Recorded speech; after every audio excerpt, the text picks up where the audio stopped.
देखिए कि अब आपका चौथा नंबर का सवाल है द्विघात समीकरण। चैप्टर चौथा है मैथ ऑब्जेक्टिव में पहला नंबर का सवाल है। ये सवाल ऐसा लिखा हुआ है, कहता है कि आपको इसमें से पहचानना है कि द्विघात समीकरण कौन है। जब आप इसको हल करेंगे तब जाकर के आपको पता चलेगा कि इसमें द्विघात समीकरण कौन है कौन नहीं है, और बिना हल किए आप इसका पता नहीं लगा सकते हैं। तो इस स्थिति में आपको इसे बनाने के लिए 5 मिनट लग जाएगा, जो कि आपके लिए ठीक नहीं होगा। तो हम आपको एक ट्रिक बताते हैं जिससे आप इसे 30 सेकेंड में बना पाएंगे। तो आप देखिए कि इसमें क्या लिखा हुआ है, x+2 और x-2 है। तो अब सिर्फ आपको x को देखना है। जब x को हम यहाँ गुना करेंगे तो x² बाहर निकलेगा प्लस में, बराबर यहाँ पर x² - 3x³ पहले से है।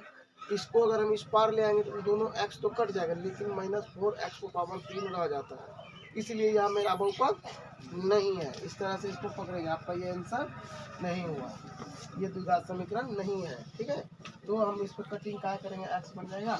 अब समझ लीजिए नहीं है। अब आप प्रश्न देखिए, ये है बी नंबर का। बी नंबर में x+2 का होल स्क्वायर है। तो जैसे आप इसका होल स्क्वायर देखते हैं तो सूत्र क्या होता है, x², उसके बाद प्लस वगैरह वगैरह, a² + b² + 2ab होता है। x² खाली x² हो गया, 3x हो जाएगा। इस पार भी आएगा तो कटेगा नहीं, यानी 2x² रह जाएगा। इसका मतलब यह जो है आपका द्विघात, यानी द्विघात समीकरण वही होगा जिसका घात 2 होगा।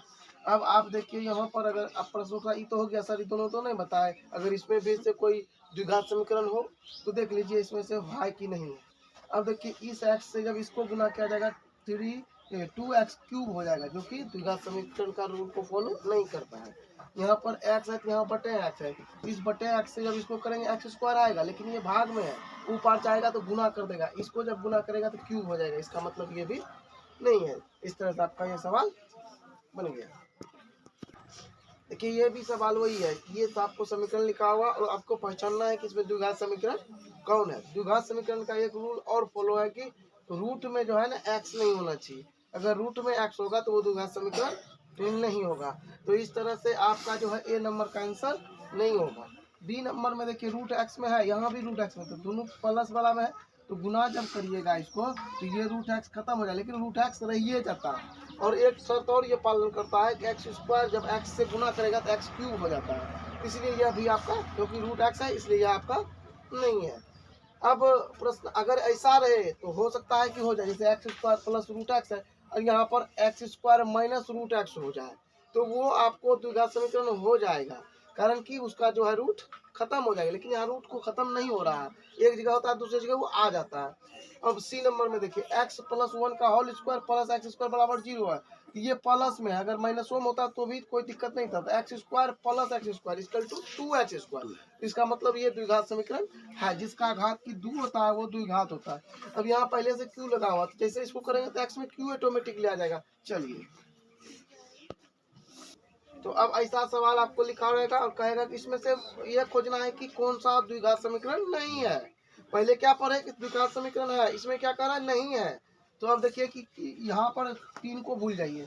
जैसे आप स्क्वायर की बात करते हैं तो x² ना हो जाएगा, x² प्लस 1 का स्क्वायर करेंगे तो 1 होगा। लेकिन x² जब 3 को करेगा 3x² हो जाएगा ना, इधर से x² ही पार आएगा तो घटेगा तो 2x² बचिए रहा। ये आपका द्विघात समीकरण है। ठीक है ना, समझ गए ना।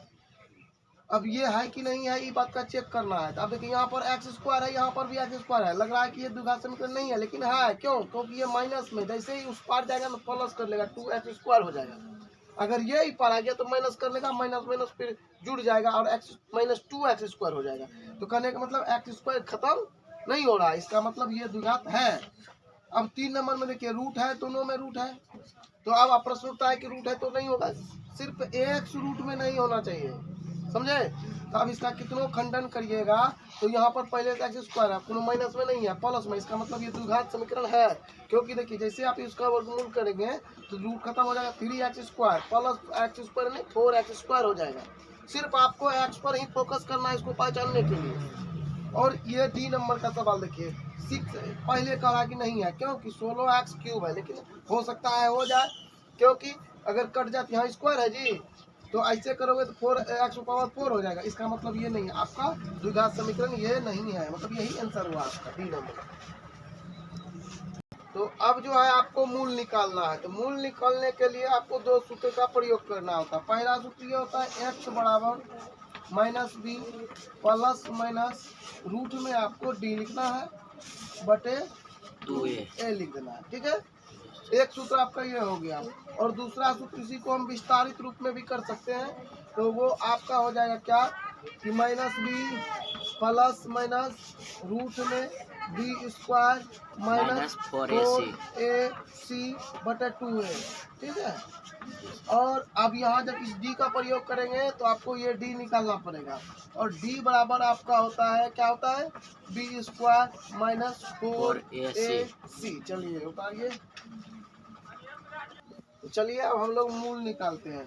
तो मूल जब निकालेंगे तो x बराबर का सूत्र लेंगे minus B plus minus D के जगह पर हम ये सूत्र का प्रयोग करेंगे बी स्क्वायर माइनस 4ac और बटे 2a। ठीक है, आपको 2 नंबर 5 नंबर में भी सवाल पूछेगा, इसलिए आप ध्यान से इसको पढ़ लेंगे। ये बराबर आपको हो गया 2, डी बराबर हो गया आपको 5 और सी बराबर आपको हो गया माइनस है तो माइनस 12। अब सूत्र में मान को बैठाइए। तो b है तो -5 और यहाँ पर प्लस माइनस हो जाएगा। ठीक है, और रूट ओवर यहाँ पर करेंगे तो 5 का स्क्वायर करेंगे -4 गुना a कितना है 2 है और c आपका -12। ठीक है, तो अब आपको यहाँ पर निकालना है 5 माइनस बटे 2a। अच्छा 2 गुना 2, हाँ 2a। चलिए यहाँ पर आपको 2 गुना 2 निकलेगा। चलिए उतारिए। तो अब आपका यहाँ पर लिखेंगे -5। ठीक है, -5 प्लस माइनस और यहाँ पर आपका चाहे 25 घटा माइनस माइनस प्लस हो जाएगा। 4 दूना 8 12 गुना जब 8 करेंगे कितना होगा 12 5 60 बचा तो बढ़ सकते हैं 84। तो बस 84 बड़ा 96। ठीक है, और आपको यहाँ पर बचते हैं 4 लिखना है। इधर नीचे वाले को साफ कर लेते हैं फिर आगे बढ़ाएंगे। तो आपका हो जाएगा इधर -5 फिर आप लिखिए प्लस और जब इसको जोड़िएगा ना तो हो जाएगा कितना 6 5 11 के 1 9 2 11 12 121 बटे 4। और यहाँ पर आपको -5 और प्लस माइनस इसको जब वर्गमूल करिएगा तो 11 21 से 11 होगा बटे 4 होगा। अब आप इसको हम यहाँ कर देते हैं, एक बार 5 को जोड़ लेते हैं और एक बार घटा लेते हैं, दोनों बटे 4 हो जाएगा। जैसे ही घटेगा 6 बटे 4 और जब जुटेगा तो 16 -16 बटे 4 कटाइए आपको -4 आया।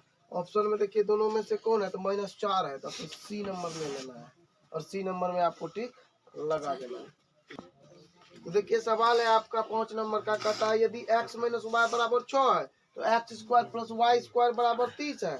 तो अब आपको x y का मान निकालना है। ठीक है, उतना हमने लिखे, सिर्फ इसको हल पर ले आया। आप जो है ना इसको देख लेंगे। ठीक है, तो नहीं तो लिख देते हैं, सवाल लिख देते हैं यहाँ पर x - y बराबर आपका 6 है और x² +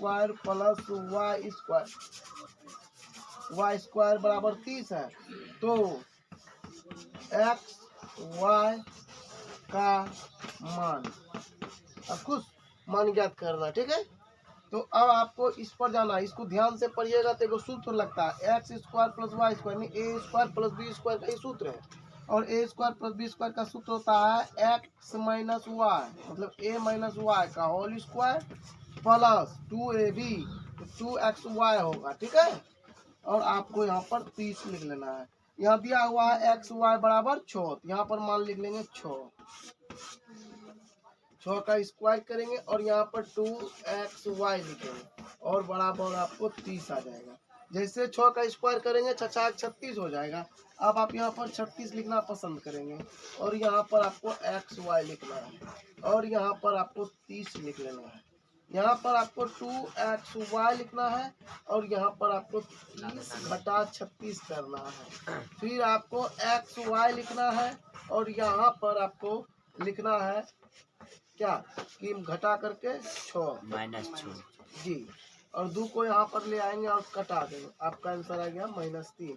और देखेंगे ऑप्शन में -3 कहाँ है, डी नंबर पर, और डी नंबर को जाकर के आप रंगा देंगे, आपका नंबर 1 कंप्लीट हो जाएगा। तो दोस्तों, अगर आपको हमारा वीडियो अच्छा लगता है तो लाइक, कमेंट, शेयर जरूर करें। धन्यवाद।